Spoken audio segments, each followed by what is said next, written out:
Senhoras e senhores, eu não tenho aqui na memória, porque até são tantos, né? O elenco é Cerveró, Dutra, Palocci, Zé Dirceu, não sei quantos são os condenados juntos com o Lula naquela Lava Jato que nos envergonhou a todos e foi uma discussão que deu o que falar. Mas quando eu comparo esses ex-presidiários Cabral e outros tantos, é uma dezena, mais de uma dezena, são 2, 3 dezenas, eu não sei se não tem uma centena, delúbio, e tantos, é um horror a quantidade de condenados, todos na rua, todos aí soltos, inclusive o Cabral com 400 anos de cadeia.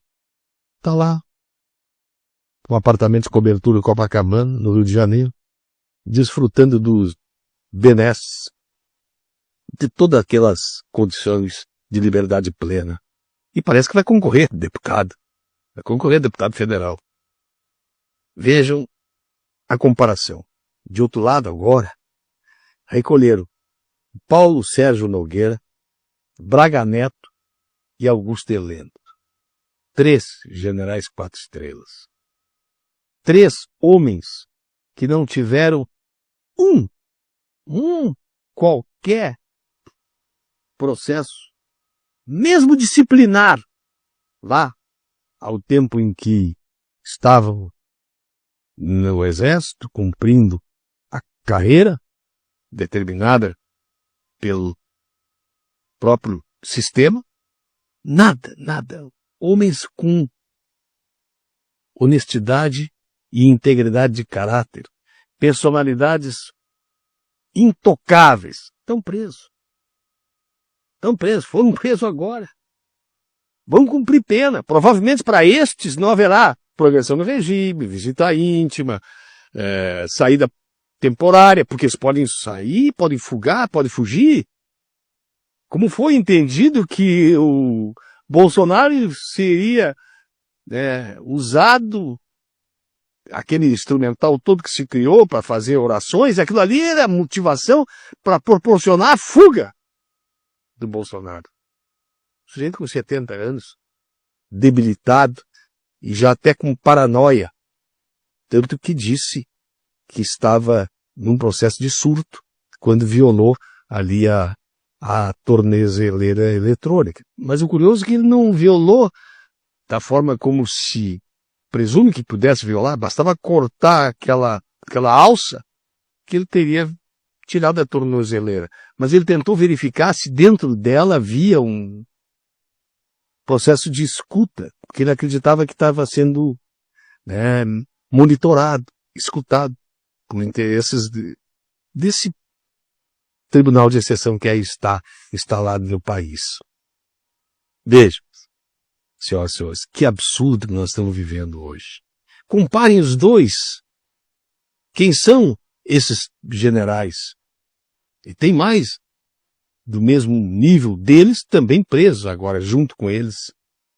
E compara com aqueles que estão em liberdade plena aí, e que roubaram, assaltaram.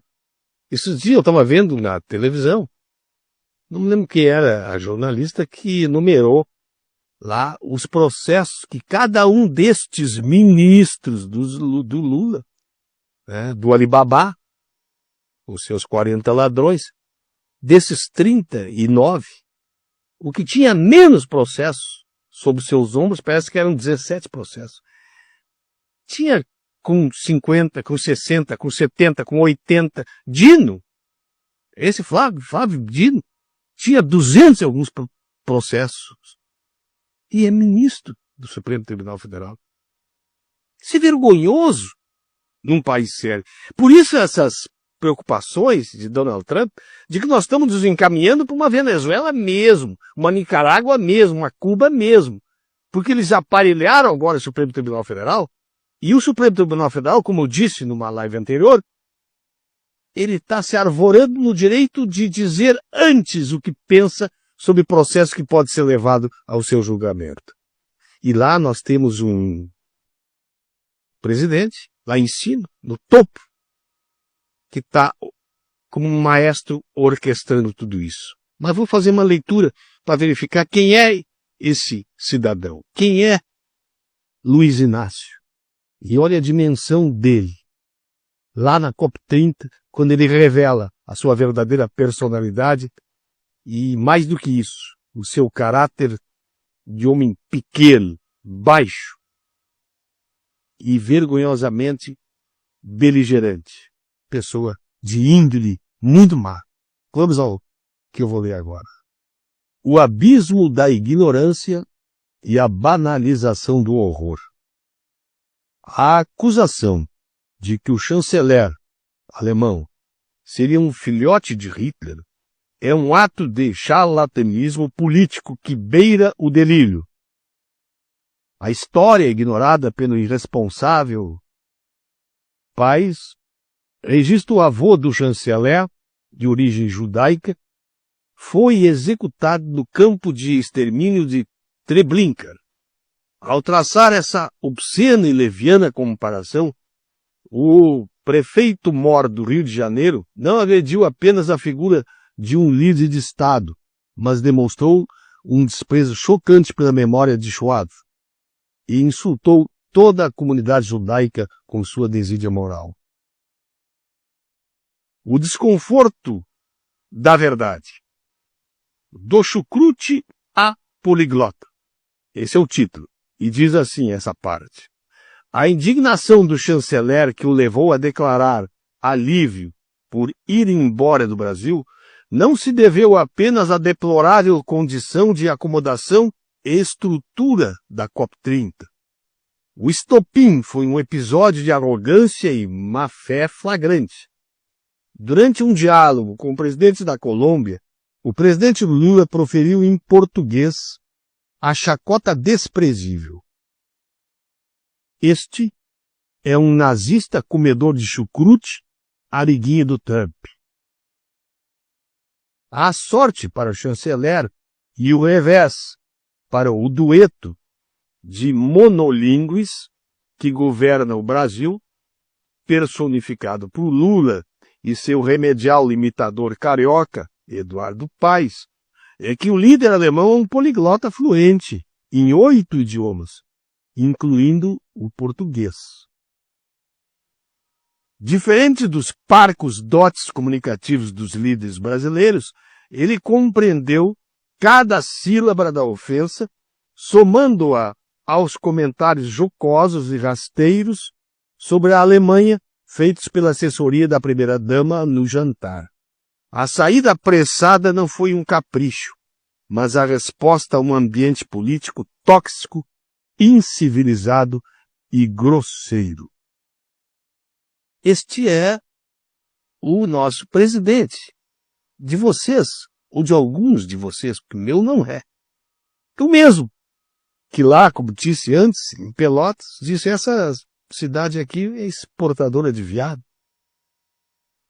O mesmo que disse, num outro momento, que aquela revista internacional que trazia um negro desdentado junto com uma loira, bochechinha rosada, representando a nossa colonização alemã ou italiana, aquele negro desdentado não tinha nada que estar ali. E dizer, puxa, não bastava ser desertado, ainda negro. O mesmo que disse que mulher até se apanhar de um corintiano se justifica a agressão. O mesmo que fala da pobreza, que ela precisa existir porque é a pobreza que vota no PT e que nos elege, e, portanto, preocupação revelou de que se o sujeito passasse a ganhar mais do que 5 mil, 6 mil, 7 mil, 8 mil, como é mais ou menos um metalúrgico, em termos de ganhos, já deixa de votar em nós. Dizer, porque ele já tem mais outros tipos de informação que o pobre não tem. Portanto, revelando a sua verdadeira personalidade. E mais que isso, seu caráter. Péssimo. Horrível. Nós termos um analfabeto despreparado, pretensioso, arrogante e voltado às coisas do mal. Vamos mudar isso, senhoras e senhores. Em 2026, nós temos a chance. Não basta o povo na rua, às vezes. É preciso o povo na urna, mudando esse estado de coisas. Senhoras e senhores, fiquem com Deus.